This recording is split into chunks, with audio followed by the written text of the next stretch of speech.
आप सभी का स्वागत है हमारे चैनल सत्य ज्ञान साधना में। आप सभी दर्शक जनों को हमारा नमस्कार।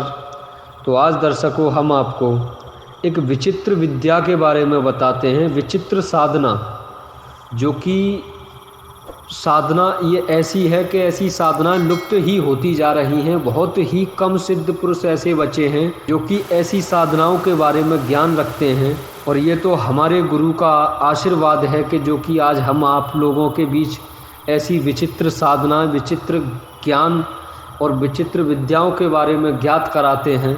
तो आज हम जो आपको ये साधना बता रहे हैं, यह विद्याधर साधना है। जैसे कि आपने अब तक जिन साधना, परी साधना, गंधर्व साधना, यक्ष यक्षिणी साधना, तो इस प्रकार की जैसे आपने साधना सुनी, उनके सभी के कार्य सुने कि वह शक्तियाँ क्या करती हैं, कैसे सिद्ध होती हैं, उनकी साधना करने से साधक को क्या प्राप्त होता है। तो उसी प्रकार ऐसे ही विद्याधर शक्तियाँ होती हैं जो कि साधक को सिद्ध होने के बाद में विद्याओं का ज्ञान देती हैं और साधक अद्भुत विद्याएं सीखता है और हर प्रकार की विद्याओं का ज्ञान रखता है। अब तक मानव लोक में या तीनों लोक में नाना प्रकार की विद्याएं हैं। तो यह विद्याएं जो हैं वे विद्याधर शक्तियों से ही प्रकट हुई हैं। यह विद्याधर साधना करने से साधक को सद्गुण और विद्याएं, धर्म के कार्य में रुचि, भगवान की भक्ति, सामाजिक सम्मान मिलता है, धन, बल और सभी प्रकार से सम्मान की प्राप्ति होती है। यह विद्याधर शक्तियाँ जो साधक मानसिक रूप से कमज़ोर होते हैं या कुछ साधक लिखने पढ़ने में रुचि नहीं रखते हैं, जिनका जैसे कुछ शब्द याद करते हैं या लिखाई पढ़ाई करते हैं, उनको पढ़ाई याद नहीं होती, या किसी भी जैसे इस चैप्टर को याद करते हैं वह उनको याद नहीं होता, तो ऐसी विद्याधर साधना करने से उस साधक का दिमाग इतना तीव्रता हो जाता है कि आप सोच नहीं सकते। ऐसा साधक जैसे किसी मनुष्य के सामने बैठा होता है तो उस मनुष्य के कहने से पहले ही उसके दिमाग को पढ़ लेता है कि ये क्या कहने वाला है मुझसे, किस प्रकार के शब्द मुझसे प्रयोग करने वाला है। अब तक जैसे कि आपने देवादियों में देखा होगा कि माता सरस्वती विद्या की देवी मानी जाती हैं, तो वे देवी देवताओं में आती हैं। ये साधक जन, और जैसे कि आप लोग जिन साधना वगैरह करते हो तो इनसे सभी प्रकार के षटकर्म आदि लेते हो, इसी प्रकार विद्याधर साधना करने से साधक सभी प्रकार की विद्याओं का ज्ञान प्राप्त करता है और उसको ज्ञान में इतनी तीव्रता मिलती है कि वह आम मानवों से बहुत हटकर हो जाता है।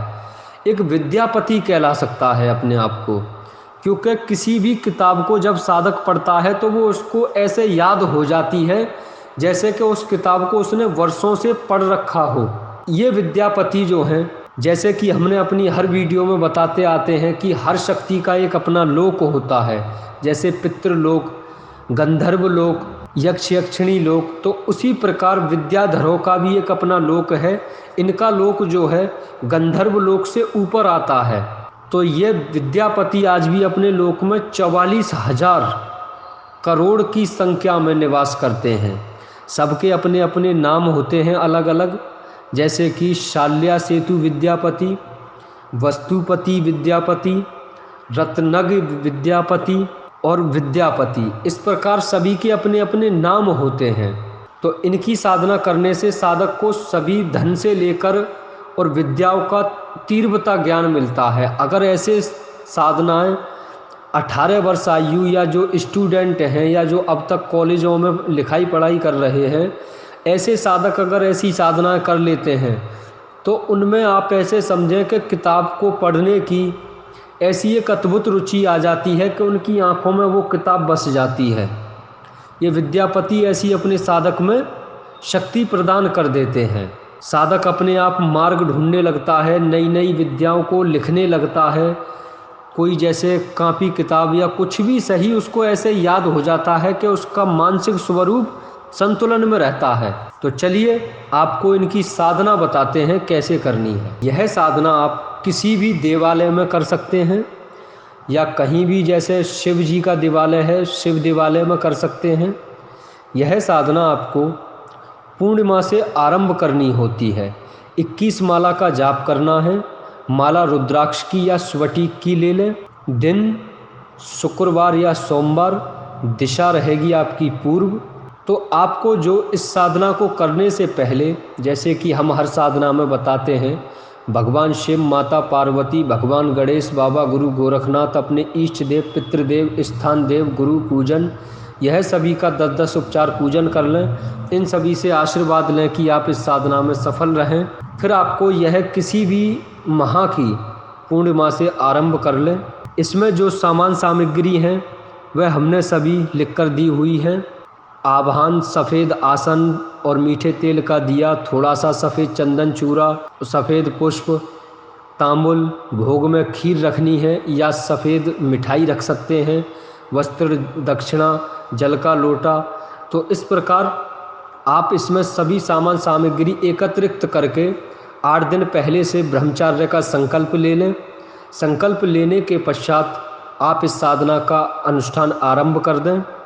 आरंभ करने के बाद में जब आपका 41वां दिन आ जाएगा तो उस दिन आपके सामने जो हमने इसमें साधना बताई है वह विद्यापति आपके सामने प्रकट होंगे और आपको वरदान भी दे सकते हैं या आपको आपके साथ रहने का वचन दे सकते हैं। इसमें से दोनों बातें हो सकती हैं, क्योंकि ज़्यादातर ये विद्यापति आशीर्वाद ऐसी साधक में शक्ति प्रदान करके चले जाते हैं कि वह साधक अपने आप तीव्रता में रहता है, उसमें अजीब व गरीब विद्या प्रदान करने का एक संकल्प सा भरा रहता है। वह हर कार्य, हर विद्या को समझने में सक्षम हो जाता है। किसी भी विषय की विद्या को साधक अच्छे से समझ सकता है। तो ठीक है दर्शकों, इसमें हमने मंत्र भी और सब कुछ अनुष्ठान आदि दिए हुए हैं। आप जो इसमें शब्दों में लिखा हुआ है एक एक बात अच्छे से पढ़ लें। जो इनका मंत्र है वो है ओम ह्रीं विद्यापति शल्य सेतवे नमः। ओम ह्रीं विद्यापति शल्य सेतवे नमः। इस मंत्र का 21 माला प्रतिदिन जाप करना है। बाकी आपके इस अनुष्ठान करने में किसी प्रकार की दिक्कत लग रही हो, कुछ समझ में ना आ रहा हो, तो आप हमारे नंबर पर संपर्क कर विस्तार पूर्वक जानकारी लें, फिर इस साधना को आरंभ करें। आप सभी साधक साधिकाओं को नमस्कार।